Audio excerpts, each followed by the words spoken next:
right. I'm going to say again, I'm just honored that you're here today. Because we're going to talk about something that we don't talk about. It's called shame. It's called shame. I'm going to give you some questions to think about. And then I'm going to go back at the end and I'm going to ask the questions again. So I just want you to be prepared for what you're going to hear. And you won't have to leave, okay? So it will be okay. All right, so here are the questions. My talk today is the shame game, a roadblock to spiritual advancement. It's a roadblock when we have experienced shame. It stops us in our tracks. And it doesn't feel very good, right? Who's experienced shame here? Everybody has. We all have at some point. And it's not a nice thing. So here are the questions. I want you to reflect on your experience with shame. Because I'm going to give you my own stories. I always do that because you know I'm human too. But I want you to think about yourself when I'm talking. Where has shame held you back? Where has it stopped you? How has it affected your spiritual journey? Did it take you to God, or did it just take you somewhere else? And what steps can you take to release it and move forward? So we're going to go all the way around the circle. All right? So I'm going to first give you a little definition of it, and you'll hear some quotes that you probably heard before. But I think we got to look at the big picture. We can't look at just shame. And I also want to say, if you are touched by this and you have tears come up, let them come. Do not stop. Do not hold back. There's no judgment here. It's all about love. We're about love here today. Okay? All right, so shame is a powerful emotion that many of us carry, but we carry it in silence. We don't talk about it. It's unlike guilt, which is tied to a specific action or behavior. Shame is a feeling that we're inherently flawed. There's something wrong with us. We're unworthy and we're inadequate. It's an emotion that whispers, I like this, it whispers to us that we're not enough, that we don't belong, and that we're somehow less than anybody else. Brene Brown says this. Oh, thank you. Brene Brown says this. Shame corrodes the very part of us that believes we are capable of change. When we allow shame to take hold, it undermines our belief, our ability to grow. It puts us in a trap of self-doubt, stagnation, and preventing us from stepping into our true potential. It stops us. It stops us in our track. So I want to talk about how shame relates to our life and our future of our life.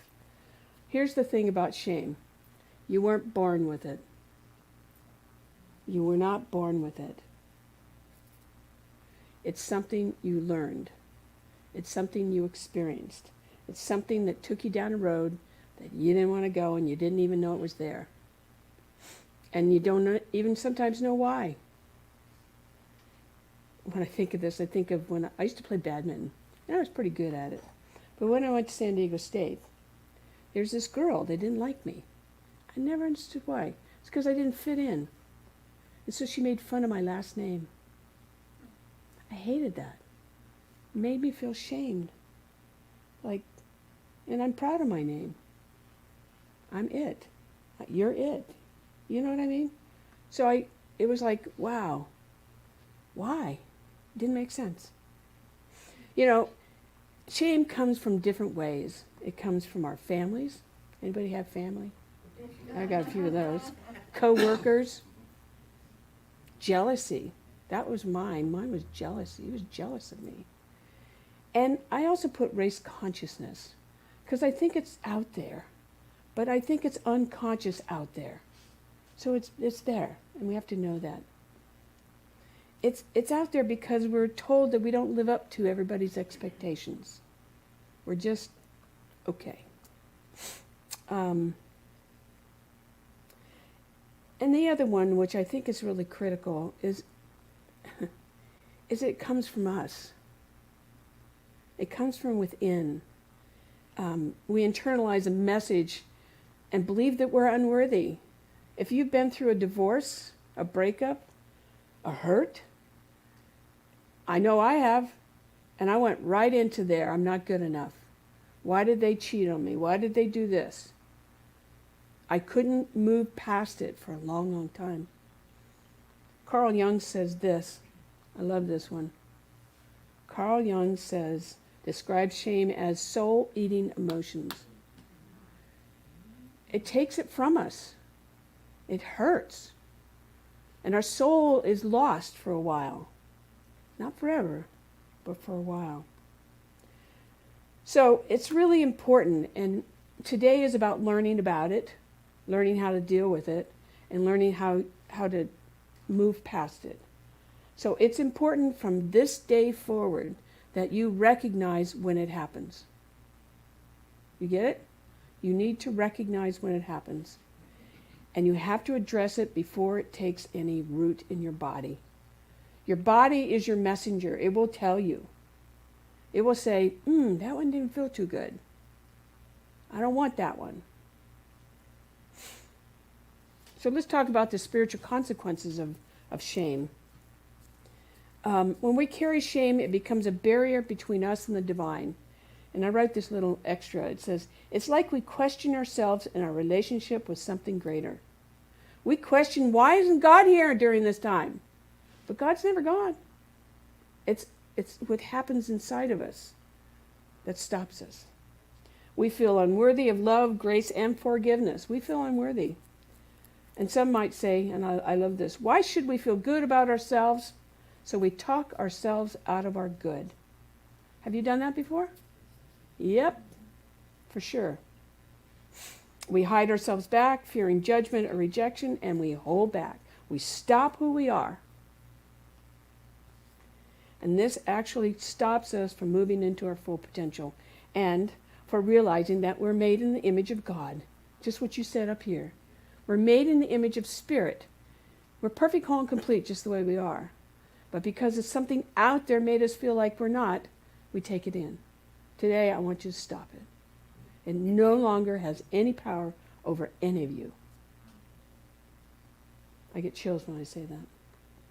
Marianne Williamson says this, and we've all heard this quote 100 times, but she says, our deepest fear is not that we are inadequate. Our deepest fear is that we are powerful beyond measure. It's our light, not our darkness, that most frightens us.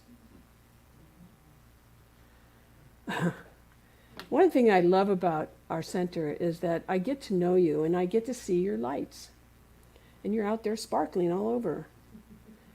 But when we have things happen to us, that dims us down. It dims us down.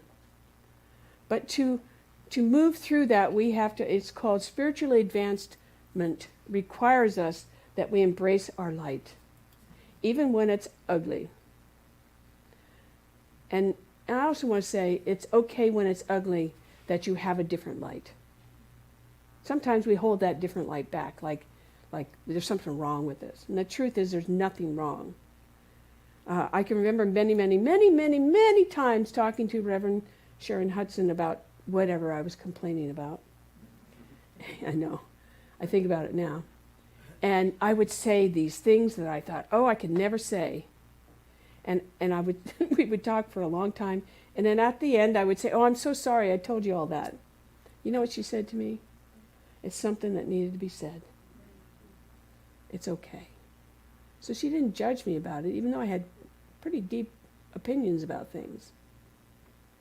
So I just want you to know whatever needs to be said is okay. Maybe it just needs to be said. All right? So I have a story. You love my stories, right? All right. I might have given part of the story at another talk, but I'm going to repeat it a little bit. When I was growing up, my sister and I moved around a lot. We were either at my dad's house with stepmom, or we were with our mom, or we were with grandma, and then we were back, and we just went back and forth. That's all I remember, is going back and forth through all of our homes. Sometimes we were together, sometimes we were separated, for whatever reason. And yet in my mind, as I grew up, I thought that we both experienced the same thing. You know, we did. I thought, well, we did, you know. So, you know, and I wrote here, abuse, abandonment, same parents, same school, grandmother. We had all the same experiences. But as we got older, I noticed that my sister, anytime I ever talked to her, she was mad at me. She would make me feel bad. She would say things that made me feel bad. I felt bad. And there were things that were mean. And I didn't understand. I'm like, why? Why? And so I let it go on for a long, long time. Many, many years. And then in our whatever years those were, I finally said to her, why are you so angry with me? I don't understand. And then she began to explain. See, I had my own vision of my life, and I thought she had the same perfect vision that I had. Because lots of things happened to me that I never expected to happen. They were good. Anyway, she said, you are always the smart one. You are always the smart one. And so when I went through junior high and high school, everybody expected me to be that. She wasn't that. So she felt shamed. I never knew that. It was underneath the surface. I was the athlete. I was the kid that traveled to LA once a month to go to a tournament. I won awards. I was really good at what I did. She didn't do anything. More shame. I didn't even think about this, right? I seemed to always have money. And she used to borrow it from me. And then she didn't pay it back. More shame. And then when she needed money and didn't tell me why, and I would have, now that I know what I know, I would have given it to her and not wanted it back. But something happened to her that even brought on more shame. So part of me is really sad that even happened to her. Because I would never, ever want my sister to feel like she's not worthy. So the idea here is that everybody put me on a pedestal because I was the kid. You know what I'm talking about? Probably had brothers and sisters, or yourself was like that. And that she didn't shine. So when I finally heard those words from her, I said to myself, inside myself, I said, wow, I need to change this.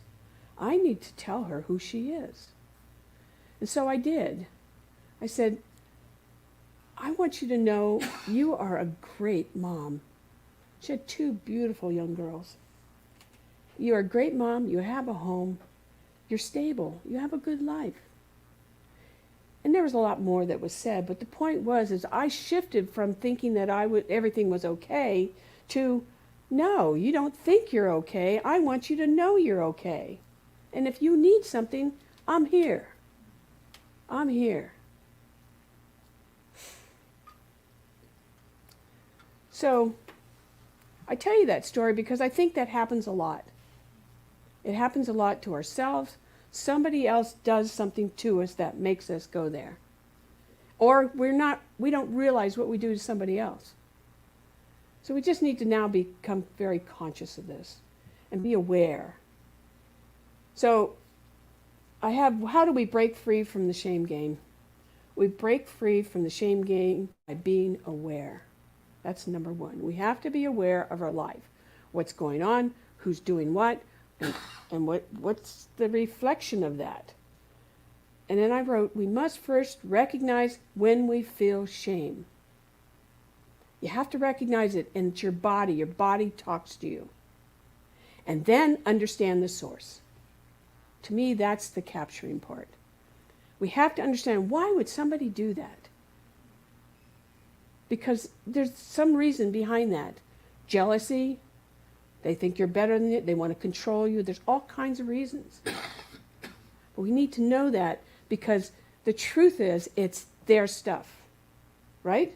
It's their stuff. It's not ours. There's something that makes them be like that. Then we have to practice self-compassion. Okay, who's hard on themselves? We all are. We are all hard on ourselves. So we have to have self-compassion because nobody else is going to give that to you. And we have to constantly remind ourselves that we're worthy and that we're lovable. Say to me, I'm lovable. I'm lovable. I didn't hear you. I'm lovable. One more time. I'm lovable. You are lovable. You are perfect just the way you are. Don't forget it. I say this because I've been shamed in my life.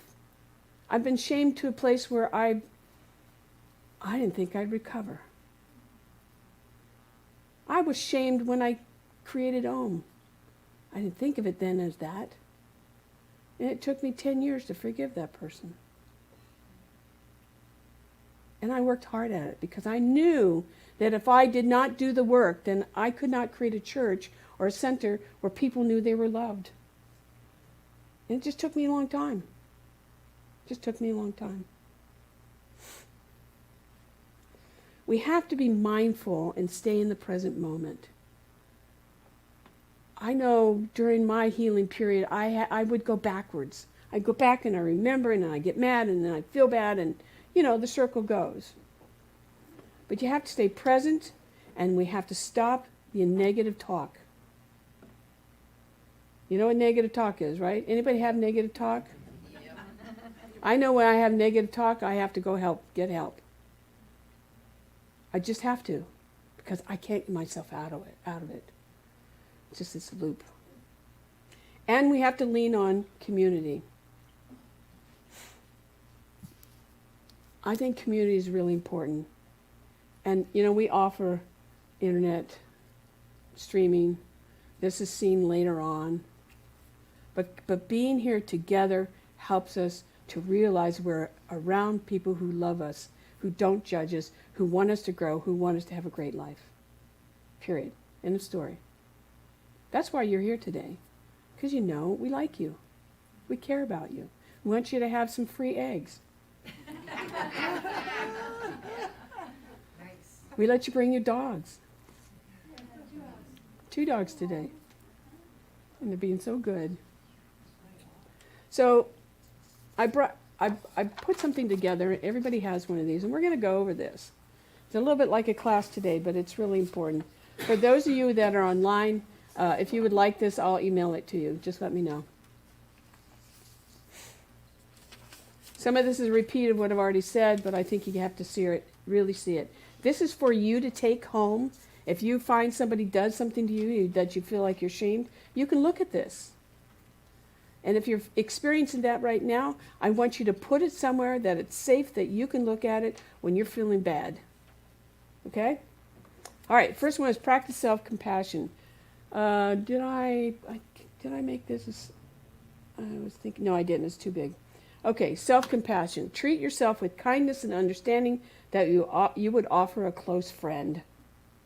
Consider yourself as a close friend. That little girl, little boy inside of you needs you. And then when shame arises, acknowledge it without judgment. Remind yourself that every experience feelings of inadequacy, that word at times. Self-compassion can help you move beyond shame and embrace your true worth. You got to talk to yourself. And, I put in there, do something that would make you feel better. Mine is Rocky Road, okay? All right. Do something for yourself. We forget that. We forget. And part of when things happen to us like this, we forget that we have to take care of ourselves. Second one, engage in mindfulness. I'm not going to read the whole thing, but I just want you to know you have to have a mindful practice. You come to religious science to learn something, and that is just to be mindful. Because I think that when we really get this stuff, we actually see it coming. We see that bad stuff coming, and we go, you know what, I don't want to be a part of that. And we walk away. That's when you know you got it. Because it doesn't serve you. It doesn't serve you today, it won't serve you tomorrow. And again, get caught up in negative talk. We have to stop that. That's just not productive. Build a support community. You know, I have to say this, and I've said this to many people at different times for different reasons, is that Ohm has become a healing place where people can come who have had bad experiences to just be themselves. Because we don't have judgment here. And I really encourage you to be authentic. Authentically yourself. I don't want anything less. Anything less means that you're not being authentic. So that's just really important. The thing is the community, why it's so important is that when we have stuff happen, I have a better word for it, but I can't say it on the stage. We have stuff happen, we need to surround ourselves with people who believe in us. We have to surround ourselves with people who say, come on, you can do this. We have to surround ourselves with people that say, you're going to be okay. And the last thing, and I think this is really important, I've said this a lot, is that you're not alone. You're not alone. You're not alone. Okay, forgive yourself and others. Forgiveness is an interesting topic because it's really sometimes difficult. Has anybody here had a hard time forgiving somebody?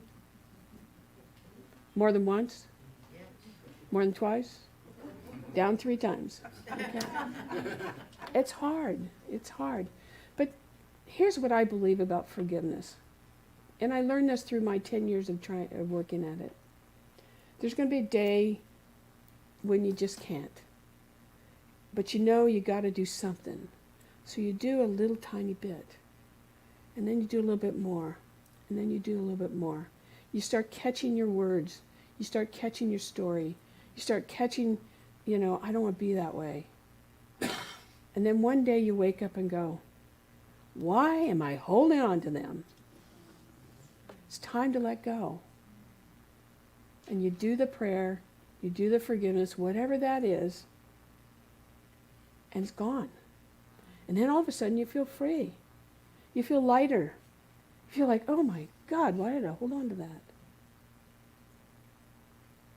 So just think about it. Think about how can you do a little bit if it's not already done. The thing is, what we have to do is free ourselves of the resentment. There's a reason things happen. There's a reason why what happened to me moved me into creating this. I would not be here today if that had not happened. It's absolute truth. And the day I finally figured that out was the day I was grateful that God had supported me all the way through that time. And I'm not afraid to say it. But I don't talk about the story anymore. I talk about the result, which is I'm a better person because of it. I have more empathy because of it. I understand when somebody goes through that other word. You know what word I'm talking about. I understand it. And I'm not afraid to be there. Lots of times we don't go through things because we're afraid we're going to get in the middle of it. No, understand it. Just understand it. Understand who you are and what you deserve. That's critical. The next one was affirm your worth. I don't know if you guys do this, but I know that when I was trying to figure out, and this is many times, this isn't just what the 10 years, is that I had a hard time trying to put the pieces together. And so I used affirmations. I did mantras in my prayers or my meditation. I would say, God is I am, God is I am. And I would say that until I felt it. I would also, one of the things that I love to do is that I love books. And so I'm going to read a couple passages. The reason I bring these books up, the first one is Practicing the Presence, and the other one is Your Needs Met. The first time I read the paragraph I'm going to read, I had something wash over me.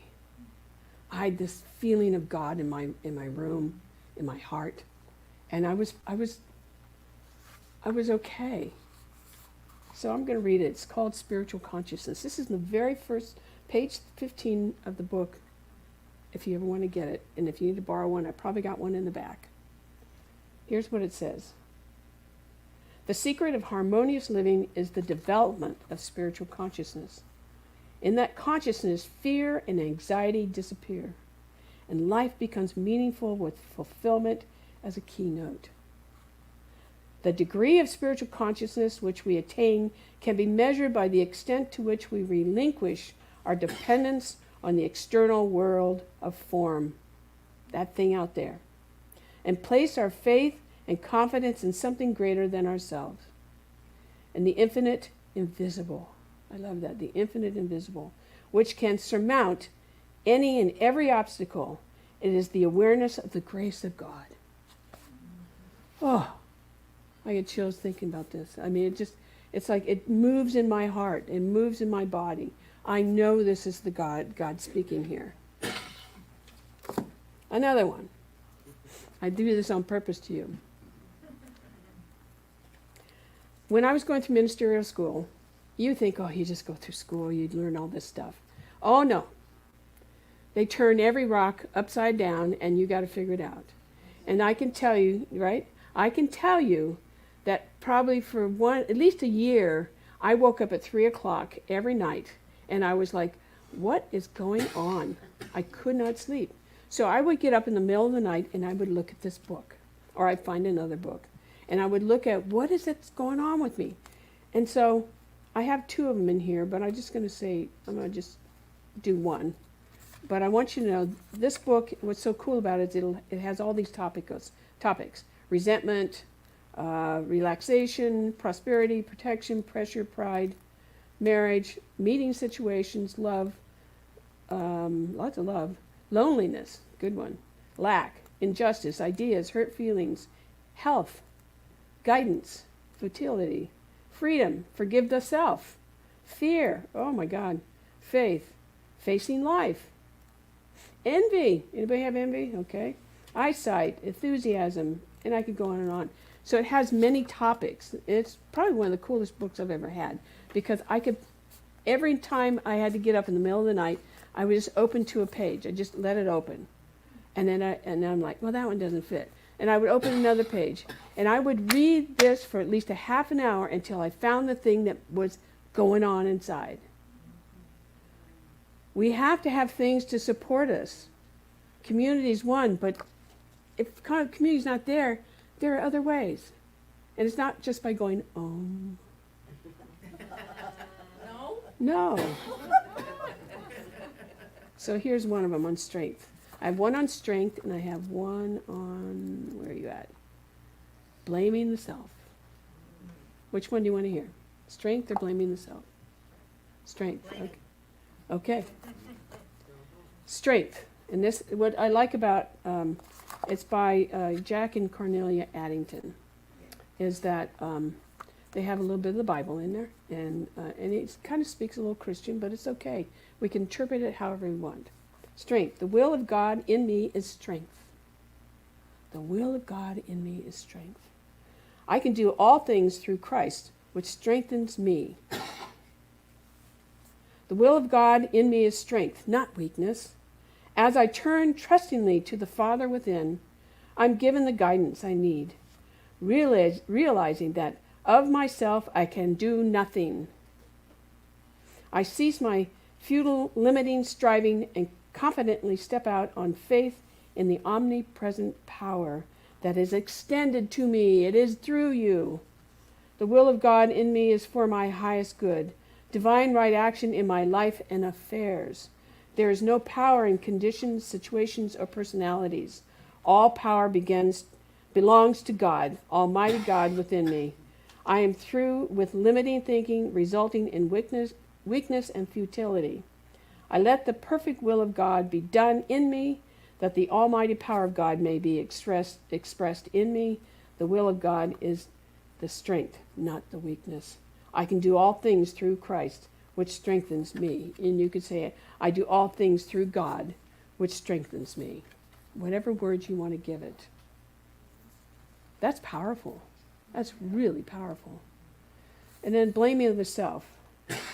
I'm just going to read some of this because I think it's so valuable. I want you to see the tools are there for you to use, to have, to call upon.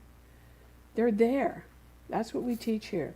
It says, I am not alone. I've never been lost, lonely, or rejected. I have a Father who loves me with everlasting love. He is with me always and will never, never leave me, though my mistakes be scarlet. Forgive me completely without moments of hesitation. As I turn to the one comes to me. All is required that I turn within to this direction. Seek to lose my little self in a greater awareness of the presence. And it goes on and on and on. Again, this is for you. We may go maybe 5 minutes over. And then the last thing I want to say is seek professional help if you need it. When I was going through my roughest time, I had a therapist because I didn't believe myself. I didn't trust myself. I didn't trust the decisions I would make. And I would walk in there and I would say, what do you think I should do? You know, I asked for help. And they would guide me. And eventually they guided me to where I couldn't use them anymore.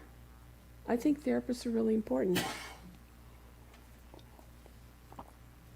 But at some point I said that wasn't enough.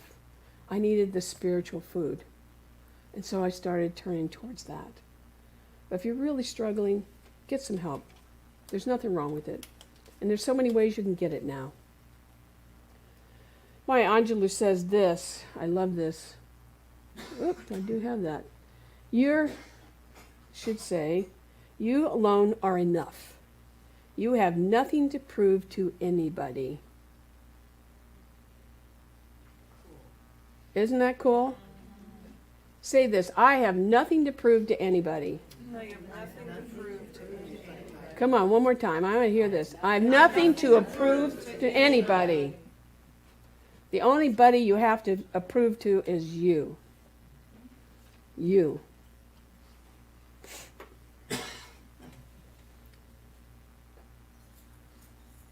So, I'm just going to go over some things that we need to be doing on a regular basis, which I've kind of already done. But we need to heal the shame. If we have any going on, know that it's a spiritual process.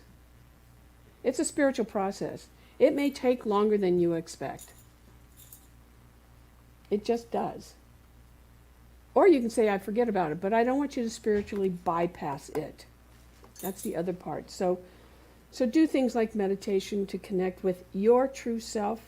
Release the old thoughts.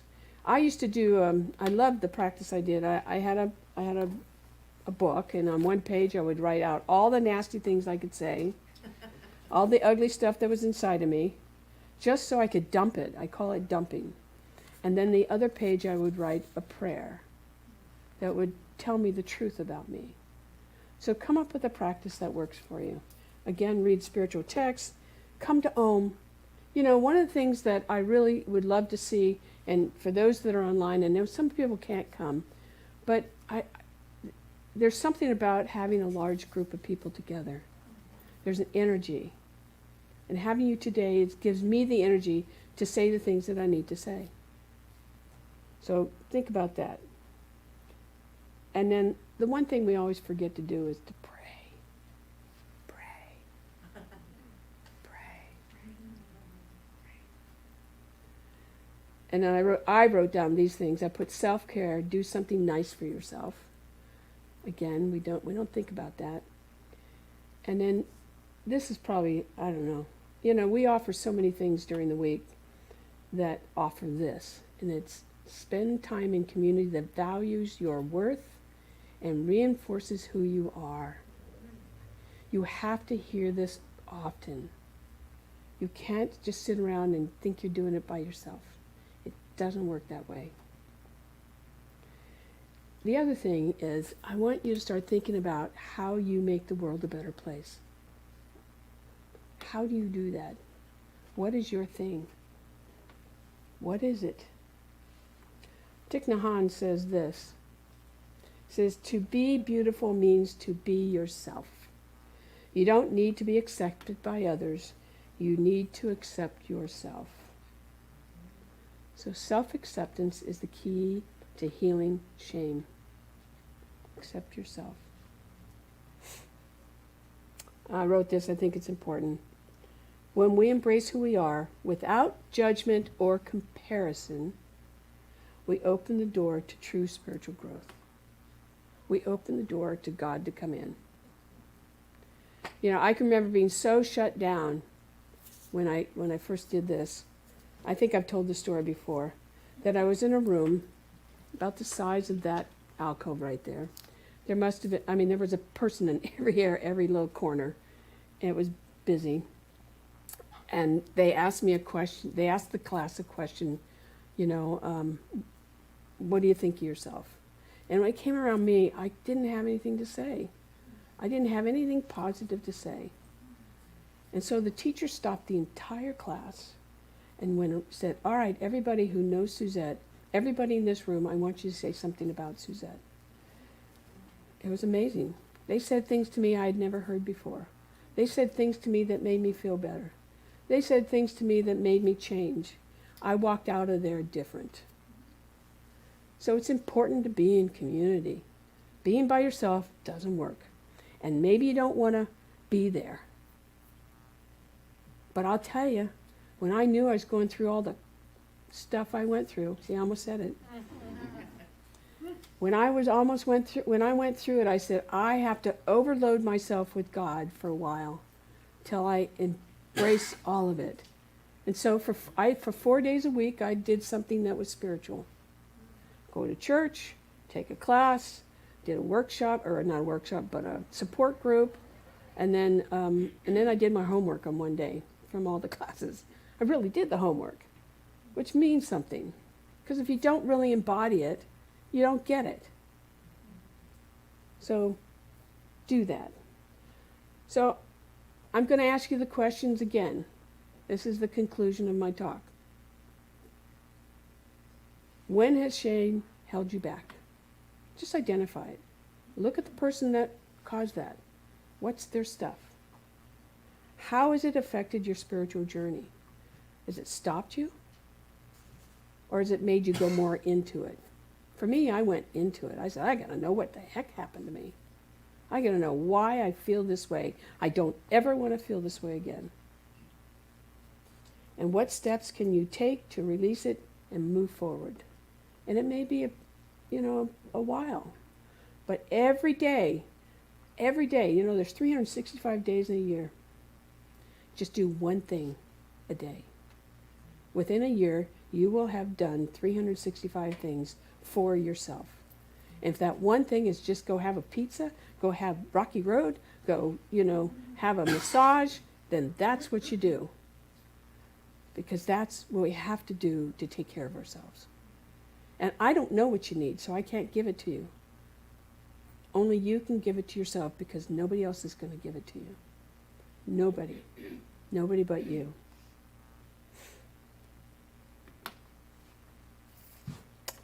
Rumi says this. Oops, that's not it. I'm going to have to read it to you. Rumi says this: the wound is the place where the light enters you. The wound is the place where the light enters you. So when we bring our wound to God, to Spirit, the light of Spirit, it's really the deepest place we can have growth. It's the deepest place to go. I can remember many times being on my knees, pounding the floor, and saying, why aren't you here with me? Why aren't you here with me? And then I would finally say what I wanted, and guess what had happened? Yeah, it's the truth. It's the truth. The thing is, we need to connect to the divine and know. We need to know. So today we're really going to do our affirmation together. And these are really powerful words. And if you can, I'd like you to stand up. We will whisper it first, we will speak it second, and then we will yell it. Because I want you to feel it in your body. And the doggies will not get upset. So this is the affirmation, and then I'm going to pray us into the week, okay? All right. Whisper it first. I release all shame and embrace my true divine nature. I am worth love, peace, and spiritual growth. I am a beloved child of spirit, and I step forward with confidence and grace. Now close your eyes for a moment. Just how does that feel in your body?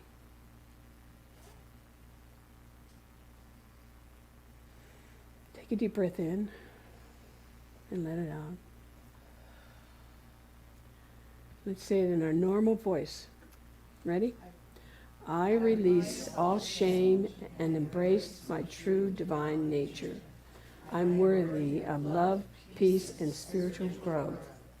I'm a beloved child of spirit, and I step forward with confidence and grace. Close your eyes again and see how you feel.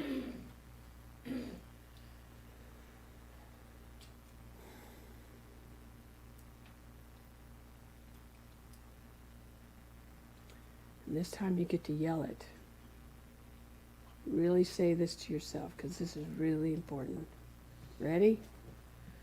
I release all shame and embrace my true nature. I am worthy of love, peace, and spiritual growth.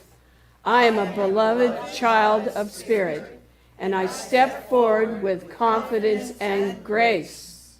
So it is. So let's close our eyes. Just stay standing and feel this truth.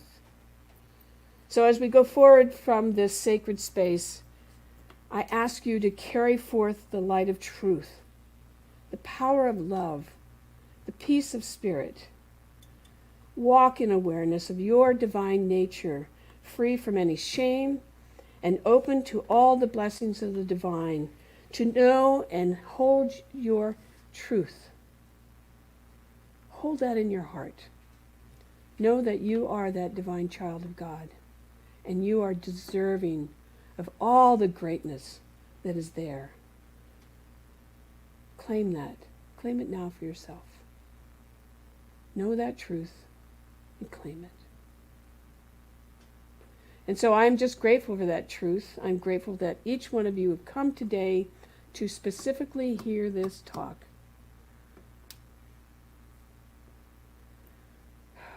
And for that, I release these words, my talk, into the infinite wisdom of the divine, knowing that it has moved through each and every one of you. I let it be that, and so it is. So it is. And so it is. Amen. Yay.